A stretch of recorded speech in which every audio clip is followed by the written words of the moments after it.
이번 영상에서는 2021년 개봉한 영화 코다를 요약해보겠습니다. 옛날 옛적에 루비라는 소녀가 있었습니다. 매일 아침 새벽 3시에 루비는 일어나 아빠 프랭과 남동생 리오와 함께 낚시하러 갔습니다.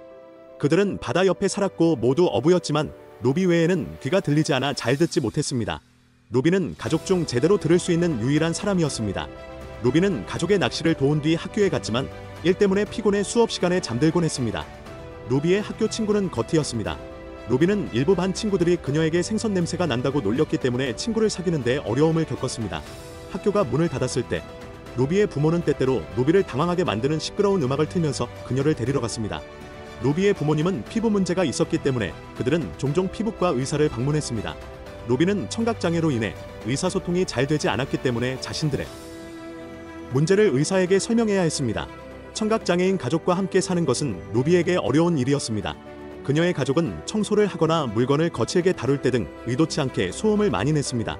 이러한 어려움에도 불구하고 루비는 가족을 매우 사랑했습니다. 나중에 루비는 학교 합창단에 합류했습니다. 그러나 합창단 지휘자가 훈련 중에 학생들에게 개별적으로 노래를 하라고 했을 때 루비는 모두가 그녀를 쳐다보고 있었기 때문에 불안을 느꼈고 루비는 도망갔습니다. 하지만 루비는 종종 호숫가에서 혼자 노래를 부를 정도로 아름다운 목소리를 가지고 있었습니다. 어느 날 밤 루비는 부모님이 재정 문제에 대해 수화로 이야기하는 것을 우연히 들었습니다.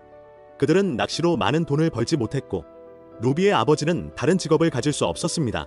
그래서 루비는 가족들이 안타깝게 느껴졌습니다. 다음 날 루비는 합창단장인 B씨를 찾아갔고 B씨는 루비에게 다른 사람들의 생각을 걱정하지 말라고 격려해 주었습니다. 그래서 루비는 합창단 연습으로 돌아와 그녀가 좋아하는 마일즈를 포함하여 모두에게 깊은 인상을 남겼습니다. B씨는 다가오는 콘서트에서 루비와 마일즈가 듀엣을 할 것을 제안했습니다. 방과 후 루비는 생선가게에서 가족을 도왔고 도매상에게 속는 일도 막았습니다. 그런 다음 루비는 자신이 만든 생선을 소비자에게 직접 판매하자고 제안했지만 루비의 아버지는 그것이 효과가 없을까봐 걱정했습니다. 마일즈와 함께 연습하던 중 B씨는 함께 연습하지 않았다는 이유로 화를 냈고 B씨는 좀 더 조화롭게 노래하자고 주장했다. 연습이 끝난 후 B씨는 루비에게 앞으로의 계획에 대해 이야기를 나눴습니다. 루비는 재정적 제약으로 인해 졸업 후 아버지와 함께 일하고 싶다고 말했습니다. B씨는 마일즈가 음악학교 장학금을 받도록 도와주었던 것처럼 루비가 그녀의 음악적 재능을 추구하도록 도와주겠다고 제안했습니다. 루비는 엄마에게 합창단에 가입했다고 말했지만 엄마는 이상한 질문으로 대답해 루비를 짜증나게 했습니다.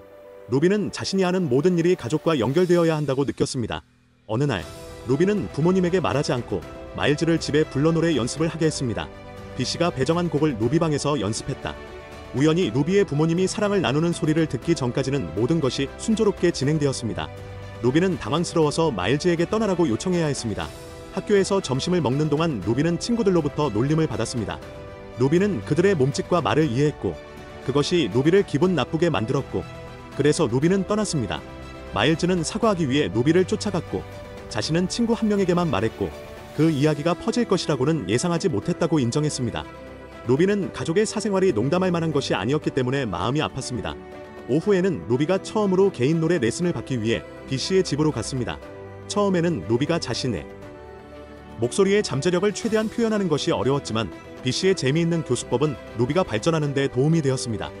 나중에 어부들과 경영인을 위한 회의에서 루비의 아버지인 프랭크는 어부들이 도매 구매자가 아닌 소비자에게 직접 자신의 생선을 판매하기를 바라는 마음을 표현했습니다. 이로 인해 관심이 촉발되었지만 나중에 루비의 가족은 자금 조달에 대해 걱정했습니다. 그들은 전단지를 배포하고 사업을 시작하기 위해 코스크를 임대하기 시작했습니다. 가족들 때문에 바쁜 와중에도 루비는 종종 늦게 도착했지만 B씨와 함께 음악 레슨에 집중했습니다. B씨는 루비가 자신을 무례하게 대하는 것 같아 결국 짜증을 냈다. 루비는 사과하고 일찍 오겠다고 약속했습니다. 그러나 루비가 다음날 음악 훈련에 일찍 가던 중 루비의 어머니는 어민 공동체를 돕기 위한 그들의 노력에 대해 TV 인터뷰를 했기 때문에 루비에게 아무데도 가지 말라고 부탁했습니다. 처음에 루비는 자신만의 계획이 있었기 때문에 화를 냈습니다. 그러나 TV 인터뷰에서 루비만이 통역을 할 수 있었기 때문에 루비의 어머니는 계속 구걸했습니다. 그래서 루비는 마지못해 번역가로서 가족을 돕기 위해 머물렀습니다. 이로 인해 루비는 음악 훈련 시간에 너무 늦게 도착했고 B씨는 너무 화가 나서 루비를 위해 문을 열어주지도 않았다. 다음날 학교에서 루비는 B씨에게 사과를 하려고 했으나 B씨는 루비가 준비가 안 됐고 규율이 부족하다고 말했다. 그날 늦게 집에서 루비는 장학금을 받도록 도와주려는 음악 선생님의 도움을 받아 유명한 음악학교에서 공부하고 싶다는 소망을 표현했습니다. 그러나 그녀의 부모는 지금은 적절한 때가 아니라고 주장하며 가족 사업에서 루비의 중요성을 강조했습니다. 루비는 피곤함을 느꼈고 영원히 통역사가 되는 것을 거부했으며 영원히 그들과 함께 있지 않을 것이라고 말했습니다. 루비는 노래에 대한 열정과 앞으로의 기회를 강조했습니다. 다음날 루비는 부모님에게 화가 났기 때문에 낚시하러 가지 않기로 결정했습니다. 그래서 프랭과 리오만 낚시를 갔습니다. 불행하게도 그날 정부 감독관이 그들의 보트를 방문하여 그들이 정부 규정을 준수하고 있는지 확인했습니다. 하지만 루비가 없으면 제대로 의사소통을 할 수 없었습니다. 그리고 감독관은 프랭과 리오가 귀머거리라는 것을 알았을 때 해안경비대에 연락했습니다. 하지만 프랭크와 레오는 무전기로 해양경비대의 호출을 들을 수 없어 낚시가 금지되었습니다. 한편 루비는 이전 실수에 대해 사과한 마일즈와 시간을 보냈습니다. 루비는 마일즈를 용서했고 그들은 호수에서 수영을 즐겼습니다. 집에 돌아온 루비는 가족의 새로운 문제에 대해 알게 되었습니다. 프랭크의 보트 항해 면허는 정지되었고 더 이상 낚시를 할 수 없게 되었습니다. 루비의 부모는 이 사건에 대해 루비를 비난했지만 레오는 루비를 옹호했습니다. 그리고 레오는 루비가 항상 그들과 동행할 수 없기 때문에 들을 수 있는 승무원을 구하자고 제안했습니다. 며칠 후 루비의 가족은 법정에서 재판을 받았습니다. 그들은 무모하게 항해한 혐의로 $2,000의 벌금을 물었고 무선 전화에 응답하려면 들을 수 있는 승무원이 있어야 했습니다.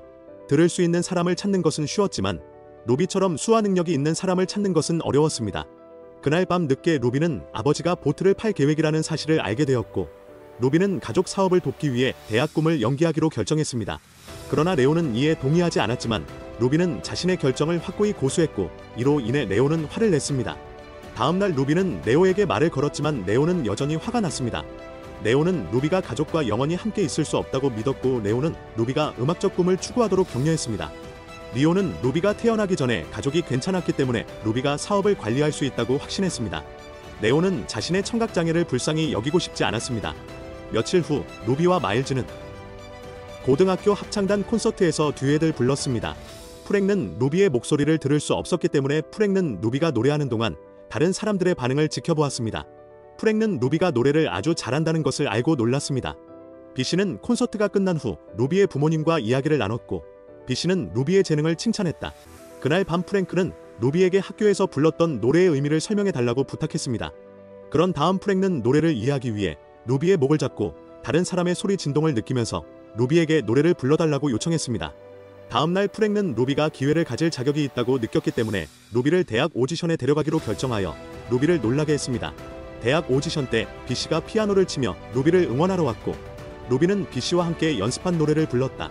심사위원들은 루비가 가족들에게 사인으로 부르는 노래를 루비가 어떻게 해석하는지 보고 매우 감동했다. 언어 대학 결과를 기다리는 동안 루비는 계속해서 가족을 돕고 낚시에 동행했습니다.